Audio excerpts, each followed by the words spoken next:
Ngayong January 21 po, ginugunita natin ang ikapitong Bangsamoro Foundation Day, ang anibersaryo ng pagkatatag ng Bangsamoro Autonomous Region in Muslim Mindanao o BARMM. Isang araw ng pag-alala sa mga sakripisyo, pagkilala sa ating mga pinagdaanan at pagpapatuloy ng sama-samang pagkilos tungo sa kapayapaan at kaunlaran.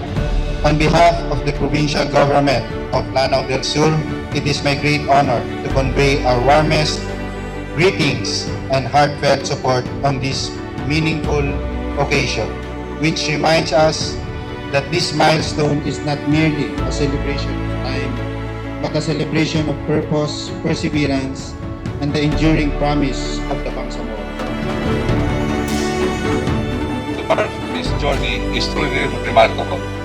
The establishment of the Bangsamoro region is a culmination of decades of peacemaking in pursuit of our shared goal of addressing historical injustices, marginalization, and armed conflict. Ang suporta ng panlalawigan ng Basilan sa Bangsamoro Government ay nakaugat sa ating pangako ng pagkakaisa, kooperasyon at pagunlad. Sa kabila ng mga hamon, tayo ay sama-samang nagtataguyod ng mga proyektong naglalayong mapabuti ang kabuhayan, edukasyon at kalusugan ng ating mga mamamayan. As a son of Cotabato City, I have seen how far we have come.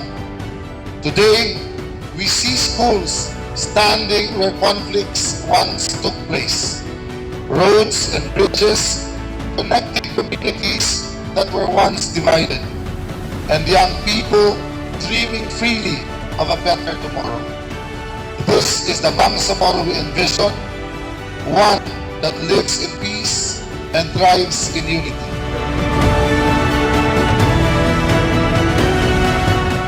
I would like to reaffirm the Opabro and the Marcos administration continued support to the BARM leadership efforts to bring a just and lasting peace, most especially now as the region enters a challenging phase during this transition period.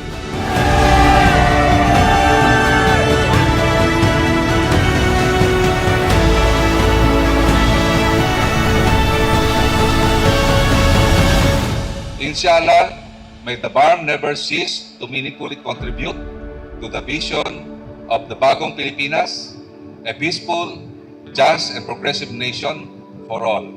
Once again, happy founding anniversary. Mabuhay po ang BARM. Pagpalain po ang Bangsamoro. This year's theme is a powerful reminder of our shared history of how the struggle for self-determination, justice, and peace has shaped the identity of the Bangsamoro people.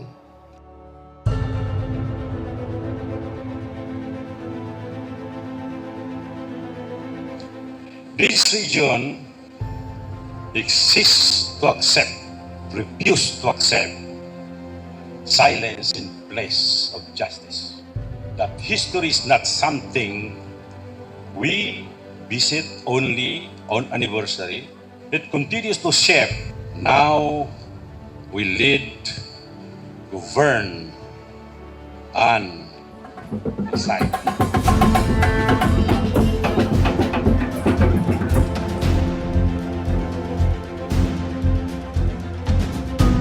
Sulaki nun, akiray, nasa baksan, sukul-sukul tano sa kano, niya ba, anak ko tano, na ipilit tano sa kano, gobyerno no Pilipinas, isakita no magingar siya sa Pilipinas, sa Bangsamoro, nagkaisa-isa tano, sa piyangin, nggulan tano, na isabo.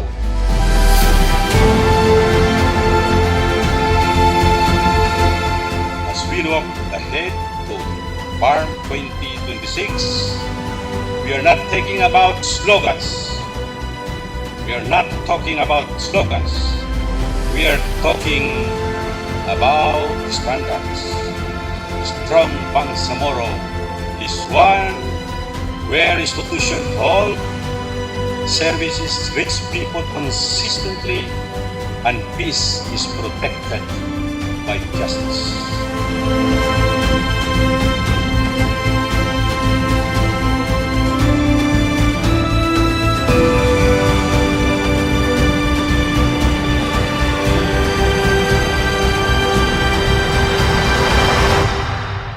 Pagpalain ang Bangsamoro. At pinagpala ang Bangsamoro dahil nagkaroon po tayo ng magandang leadership at pinagpala po ang Bangsamoro na nagkaroon po tayo ng magandang nangyayari po sa ating ngayon. As we mark 7 years of BARM, let us move forward with clarity and resolve. This is our moment. If we remain steady and sincere, BARM 2026 will not be a promise waiting to happen.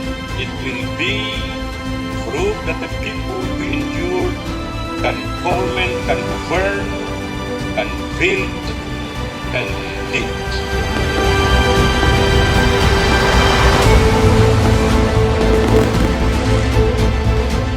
Mabuhay ang 7th anniversary BARM, mabuhay ang Bangsamoro, mabuhay ang MILF, mabuhay tayong lahat, mabuhay ang bagong Pilipinas.